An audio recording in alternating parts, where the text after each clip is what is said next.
ያስፈልገን ሲባል ለመዳን አንዱና ዋጋው ትልቁ ነገር አንድ መሆን ነው። እንግዲህ ስለ አንድነት ስነግራችሁ አንድነት ዓለምን ራሱ አጽንቶ የሚያኖራት አንድነት ነው። ምን ማለት ነው? አሁንም ዝም ብላችሁ ቸኩላችሁ አትስሙ፣ ቆዩ እስከ መጨረሻው። ዓለምን የሚያኖራት አንድነት ነው ስል ምን ማለት ነው? እግዚአብሔር ተመልከቱ፣ ዓለም የተፈጠረው በእግዚአብሔር ነው። አጽንቶ የሚያኖረው እግዚአብሔር ነው። የዓለም አንድነት ከምን መጣ ስንል ከእግዚአብሔር ነው። አንድነት ማለት የራስ የሆነን ነገር አጥፍቶ እንኳን ቁጭ በሉ እናንተ ትንሽ ቆሙ። እንደዚህ በሉ እስኪ እንድታርፉ። በባህሪው ሞት በመንግስቱ ሽረት የሌለበት እግዚአብሔር ስሙ የተመሰገነ ይሁን። እናታችን ቅድስት ድንግል ማርያም ወላዲተ አምላክ፣ ቅዱስ መስቀሉም፣ ቅዱሳን መላእክት፣ ቅዱሳን ነቢያት፣ ሐዋርያት፣ ሰማዕታት፣ ደናግል፣ መነኮሳት ቅዱሳን በረከታቸው ይደርብ። ክቡር አባታችን መልአከ ብርሃን ቆሞስ አባ ክፍለ ማርያም፣ የተከበራችሁ ሊቃውንተ ቤተክርስቲያን፣ ካህናት አባቶች፣ ዲያቆናት ወንድሞች፣ የእግዚአብሔር ቤተሰቦች አንድ አምላክ በሚሆን በአብ በወልድ በመንፈስ ቅዱስ ስም እንደምን ዋላችሁ? እንደምን ዋላችሁ? እንደምን አመሻችሁ? በሀብት ስቦ በረድኤት አቅርቦ በቅዱስ ቦታው የሰበሰበን አምላካችን የተመሰገነ ይሁን። እግዚአብሔር በመካከላችን ተገኝቶ እንዲያስተምረን ቅዱስ ፈቃዱ ይሁንልን። አሁን እንደ እግዚአብሔር ፈቃድ የምንማማርበት የትምህርታችን ኃይለ ቃል አንድነታችንን አንተው በሚል ርዕስ ነው። እስኪ በሉላችሁም አንድነታችንን አንተው። መጀመሪያ ወንዶች በሉ እሺ፣ አንድነታችንን አንተው። እስኪ ደግሞ እናቶች በሉ፣ በጋራ ደግሞ አንድነታችንን አንተው። የቅዱስ ጳውሎስ መልእክት ወደ ዕብራውያን ሰዎች ምዕራፍ 10 ከቁጥር 25 ላይ እንማማራለን። እንግዲህ የእግዚአብሔር ቤተሰቦች ጉባኤ ስንማር በአንድ ጉባኤ አንድ ጥያቄ መመለስ አለብን። በአንድ ጉባኤ እግዚአብሔር ባለጸጋ ነው። ሰባኪው መምህሩ ሲያስተምር ቢያንስ ለዚህ ሕዝብ አንድ ጥያቄ ለመለስ ይገባኛል እንደ እግዚአብሔር ቸርነት ብሎ ነው የሚያስተምር። እሱ ግን ባለጸጋ ስለሆነ ሰባኪው ያላሰበውን ችግር ሁሉ ለምዕመናን ይመልሳል በእግዚአብሔር ባለጸግነት። ግን ሁላችሁም በጉባኤው ስትቀመጡ ዛሬ በዚህ ጉባኤ የተመለሰልኝ ጥያቄ ምንድን ነው ብላችሁ ማሰብ አለባችሁ። ልክ እንደዚሁም ሁሉ ጉባኤ ስንማር ሰይጣን ከቀደደብኝ ቤቴ ቆርጬ የወሰድኩት ምንድን ነው? ቀዳዳይ ላይ የማቆመው እንጨት ዛሬ የቆረጥኩት ምንድን ነው ብላችሁ በዓላማ ማዳመጥ ይገባል ማለት ነው። ስለዚህ ዛሬ በዛሬው ጉባኤያችን እንደ እግዚአብሔር ቸርነት የምንማማረው ኦርቶዶክሳዊ አንድነት ምንድን ነው? አንድነት ማለት ምን ማለት ነው? አንድነት ጥቅሙ ምንድን ነው? እንዳሁን ሁሉም ሰው አንድ እንሁን፣ ፖለቲከኛውም አንድ እንሁን ይላል፣ ዘረኛው ሰውም አንድ እንሁን ይላል፣ እምነት የሌለው ሰውም አንድ እንሁን ይላል፣ ፈላስፋውም አንድ እንሁን ይላል፣ ዘፋኙም አንድ እንሁን ይላል። ግን ኦርቶዶክሳዊ ሰው የሚያምን ሰው አንድነት ማለት ለሚያምን ሰው ምን ማለት ነው? እንደ ቤተ ክርስቲያን ልጅነታችን ምን ብለን ነው የምንተረጉመው? ጥቅሙስ ምንድን ነው የሚለውን በዚህ ጉባኤ እንደ እግዚአብሔር ቸርነት እንማማራለን። የአንድነት ባለቤት ቅዱስ እግዚአብሔር በቸርነቱ ከሁላችን አይለየን። እንግዲህ የእግዚአብሔር ቤተሰቦች ስለ አንድነታችን አንተው ወኢንድግ ማኅበረነ ዘከመ ያለምዱ ካልአን፣ አንድነታችንን አንተው፣ ማኅበራችንን አንተው። ሌሎች ጉባኤ መፍታት እንደለመዱ፣ አንድነትን ማቋረጥ እንደለመዱ አንድነታችን አናቋርጥ። በመጽሐፍ ቅዱስ ብዙ ለድህነት ታስበው የተሰጡ ትምህርቶች አሉ። መጽሐፍ ቅዱስ ውስጥ የሰው ስም እንኳን ቢሆን ለድህነት ያልተጻፈ ነገር የለም። ሁሉም እንድንማርበት። የሰይጣን ስም እንኳን የተጻፈው እንደሱ ሰይጣን እንዳንሆን ተምረን በሱ እንድንድን። ሁሉም ነገር ዋጋ አለው። መጽሐፍ ቅዱስ መንፈስ ቅዱስ ለሰው ዋጋ ሰጥቶ ያስተላለፈው የእግዚአብሔር መልእክት ነው። ከዚያ ውስጥ አንዱ ክርስቲያን ሊያውቀው የሚገባ ፍጥረት ሊያውቀው የሚገባ ፍጥረት የሚድንበት ነገር አንድነት ነው ተብሎ ተጽፏል። ስለዚህ ለመዳን እንቁረብ፣ ለመዳን እንጸልይ፣ ለመዳን እንጹም፣ ምግባር እንስራ እንደሚባለው ለመዳን አንዱ ምንድን ነው የሚያስፈልገን ሲባል ለመዳን አንዱና ዋጋው ትልቁ ነገር አንድ መሆን ነው። እንግዲህ ስለ አንድነት ስነግራችሁ አንድነት ዓለምን ራሱ አጽንቶ የሚያኖራት አንድነት ነው። ምን ማለት ነው? አሁንም ዝም ብላችሁ ቸኩላችሁ አትስሙ፣ ቆዩ እስከ መጨረሻው። ዓለምን የሚያኖራት አንድነት ነው ስል ምን ማለት ነው? እግዚአብሔር ተመልከቱ፣ ዓለም የተፈጠረው በእግዚአብሔር ነው። አጽንቶ የሚያኖረው እግዚአብሔር ነው። የዓለም አንድነት ከምን መጣ ስንል ከእግዚአብሔር ነው። አንድነት ማለት የራስ የሆነን ነገር አጥፍቶ የሌላውን መቀበል አይደለም። አንዱ ለሌላው ዕዳ አለመሆን፣ አንዱ ለሌላው አጥፊ አለመሆን፣ የራስን ይዞ ለሌላው ሕይወት መኖር፣ ለሌላው መሰረት መቆሚያ መኖሪያ መሆን መቻል፣ ራስንም አለማጥፋት፣ ከሌላ ጋር የሚያጣላንን ጠባይ አስወግዶ የሚያለያይን ሳይሆን የሚታረቅበትን ጎዳና ፈልጎ በሚያለያየው ተለያይቶ በሚስማሙበት መስማማት ነው። እሱ አንድነት ይባላል። ምሳሌ ውሃና እሳት ይለያያሉ። ውሃና እሳት ሲለያዩ ውሃ ለእሳት ጠላት ነው፣ እሳት ያጠፋዋል። እሳት ለውሃ ጠላቱን ያጠፋዋል። ውሃ ለእሳት ያፈለዋል፣ ያደርቀዋል። ተስማምተው የሚያኖራቸው አንድ ጠባይ አለ። ምን ይባላል? ብሩህነት ይባላል። ውሃ ብሩህ ነው፣ ብርሃን አለው፣ መልክ ያሳያል። እሳት ብሩህ ነው። እንደዚህም ሁሉ በዚህ ተስማምተው ይኖራሉ። የት ነው ተስማምተው የሚኖሩ ካላችሁ፣ ለምሳሌ ይቺ መሬት የጸናችው ከውሃ ላይ ነው። ውሃው የጸናው ደግሞ ከእሳት ላይ ነው። እሳትና ነፋስ ደግሞ ጠላቶች ናቸው። ያም ነፋሱን ያቆመዋል። ሙቀት ሲበዛ ለምሳሌ 6 ሰዓት አካባቢ ነፋስ አይበረታም። በረድ ሲል ነፋስ ይበረታል። ነፋስም እንዲሁ ለውሃ ደግሞ ጠላቱ ነው። ፈልሶ ያጠፈዋል፣ ያቀዘቅዘዋል፣ ያበርደዋል። የሚያስደንቃችሁ ደግሞ እሳት ጸንቶ የሚኖረው በነፋስ ላይ ነው። ከዚህ መሬት በታች ውሃ አለ፣ ከውሃው በታች ምን አለ? ውሃ አለ። ውሃና እሳት ተጠባብቀው ይኖራሉ። እሳቱ ደግሞ ከነፋስ ላይ ጸንቶ ይኖራል። ከነፋስ ላይ ጸንቶ ይኖራል በሚጠባበቁበት። እኛ ራሱ የተፈጠርነው ከመሬት ሳንሆን እዚህ ውስጥ እሳት አለ። እኔ እሳት ነኝ፣ ስቆጣ ይታወቃል። ሰው በዝሙት ሲፈተን ከእሳት መፈጠሩ ይታወቃል። ሲናደድ ይታወቃል። ወኔ ሲኖረው ጀግንነት ሲሰማው ከእሳት መፈጠሩ ይታወቃል። ሰው ነፋስ ነው፣ ይቸኩላል። ነፋስ መሮጥ አይስርም፣ ነፋስ መሆኑ በዚህ ይታወቃል። ሰው ውሃ ነው፣ ውሃ ይጠማል፣ ያለባል፣ ውሃ ይፈልጋል። ከዚህ የተነሳ ከውሃ መፈጠሩ ይታወቃል። ተስፋ ይቆርጣል፣ ቅዝቅዝ ይላል። ከውሃ መፈጠሩ ሰው ከአፈር መፈጠሩ በምን ይታወቃል? ይበላል፣ ሲሞት አፈር ይሆናል። የምድር ጸጋ ይፈልጋል፣ ሲያረጅ ወደ መሬት ይጎለበሳል። ከመሬት በቅሏልና ዘመኑን ያውቃል፣ ወደ መሬት ይጎለበሳል። የመጣው ልጅ ነው መሬት ማለት ነው። ከአፈር መፈጠሩ በዚህ ይታወቃል። ይገዝፋል፣ ይወፍራል፣ ይከሳል። መሬት ሲቆፍሩት አንድ ሰው ቆፍርበት እየከሳ ነው ይባል። ሰው ደግሞ ሲገቦ ይከሳል፣ ደግሞ ይወፍራል። ከአፈር ስለተፈጠረ ሲችል ደግሞ ይችላል። መሬት ሁሉ ይመቻላል፣ ይታገሳል። መታገስም ደግሞ አለ፣ ከዚህ ይታወቃል። አሁን እነዚህ ጠላቶች ሰው ውስጥ ተስማምተው ይኖራል። አሁን እኮ የውሃ ባሕሪ ከነፋስ ባሕሪ ጋር ከእሳቱ ጋር የሚጣበቁ የራሴ ብዙ አባገር ጋር መሆን ፍልስልስ ማለት ነው ማለት ነፋሱ ጠባይ እሳቱ ቢለው፣ እሳቱ ነፋሱ ቢለው፣ ውሃው እሳቱ ቢለው፣ መሬቱ ነፋሱ ቢለው ተፈላልሽ ሆነ ይቀርማል። አስማምቶ እግዚአብሔር አስታርቆ እኔን አዳራሽ አድርጎ ጠበኞችን ያኖራቸዋል።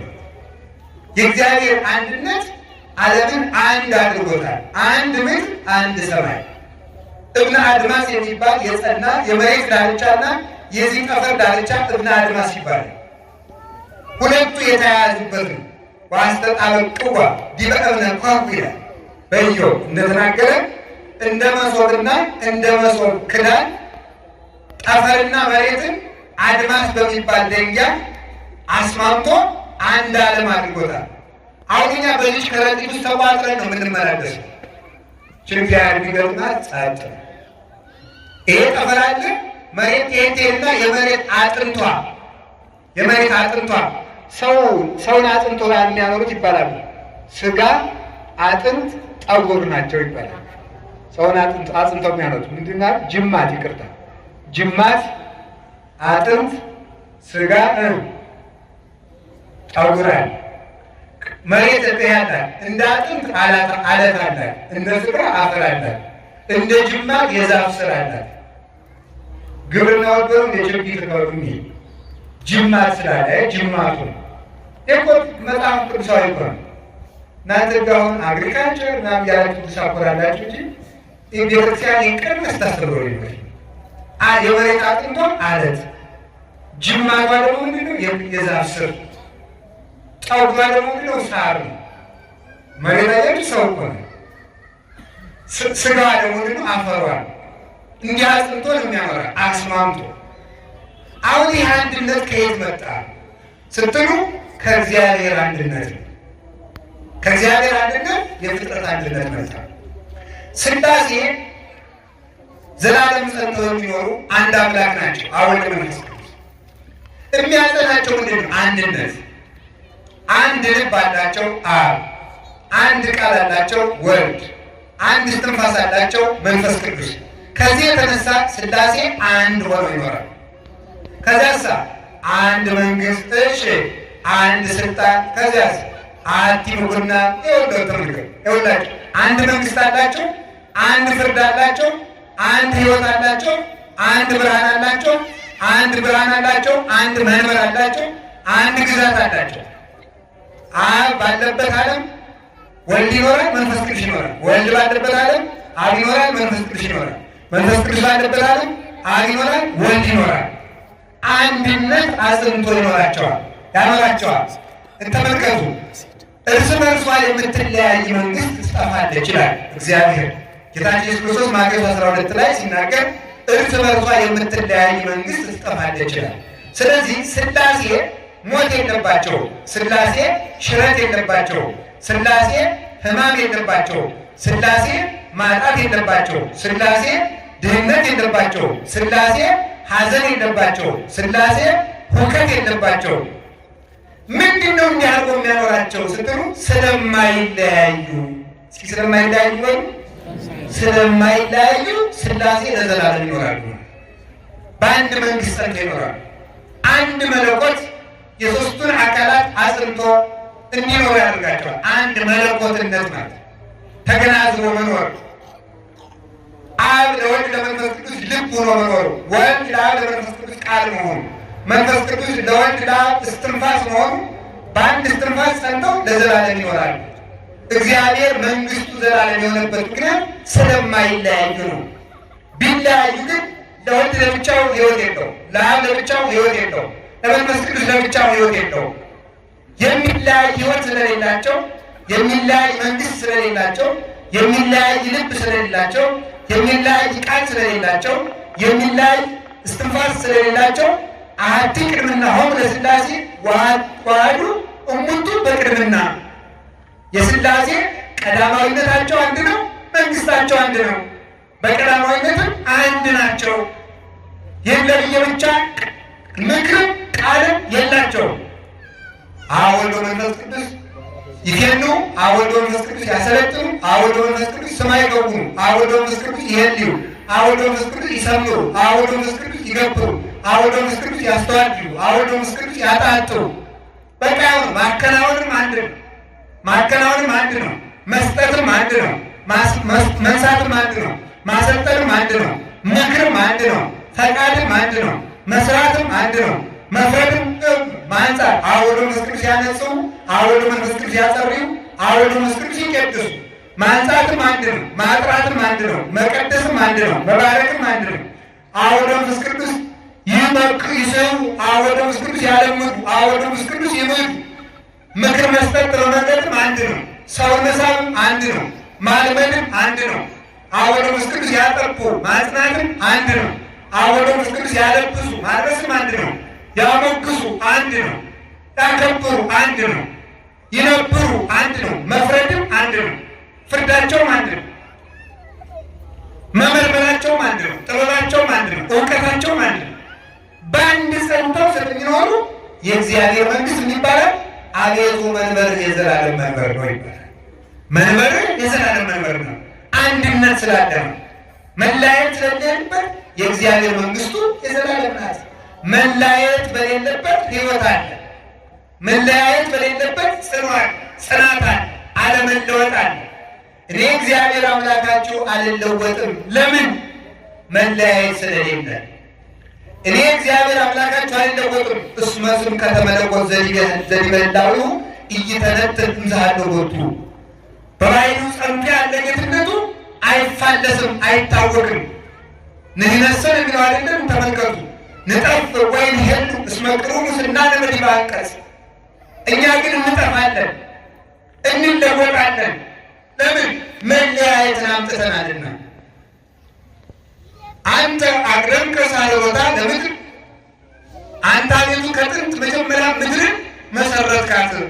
ወግብረ ደዊከ እማንቱ ሰማያት፣ ሰማያትን የእጅ ስራዎች ናቸው። እማንቱሰ ይትሐጐላ፣ እነርሱ ግን ይጠፋሉ። ወበከመ ሞጣዕት ትበልጦሙ ወይትበለጡ፣ ብል እንደበላ መጋረጃ ትለውጣቸዋለህ፣ ይለወጣል። አንተሰ አንተ ክመ፣ አንተ ግን ለዘላለም ያው ነህ። ወአመቲከኒ ኢይሃልቅ፣ ዕድሜህም አያልቅብህም፣ እርጅናም የለብህም። ቀዳማዊ ውእቱ ዘይብልዎ እማይዜ፣ ዳህራዊ ውእቱ ዘይብልዎ እስከዜ፣ ወማእከላዊ ውእቱ ዘይብልዎ እስከ ይእዜ። ኤጲፋንዮስ በቅዳሴው ትናንት የሌለው ቀዳማዊ፣ ዛሬ የሌለው ማእከላዊ፣ ነገ የሌለው ዳህራዊ፣ አልቦ ርሳን ለውዛዊሁ ይላል። ተመልከቱ። ወአልቦ ማኅሌት ለክዋኔሁ፣ ለአነዋወሩ ጥንት የለው ወይም መነሻ የለው ወይም መዳረሻ የለው። ተመልከቱ። ወአልቦ ሁልቁ ለዓመታቲሁ፣ ለዘመናቱም ቁጥር የለው። እግዚአብሔር ቅዱስ በቅዳሴሁ፣ አብይ በበዩ፣ እኩት በአንኮቴቱ፣ ለምስጋናው ማለቂያ የሌለው፣ ለቸርነቱ ወሰን የሌለው። ወአልቦ ድንጋግረ ባሕረ ጥበቡ፣ ለጥበቡ ዳርቻ የሌለው ወንዝ የሚፈስ እርከን ዳርቻ የሌለው ወንዝ፣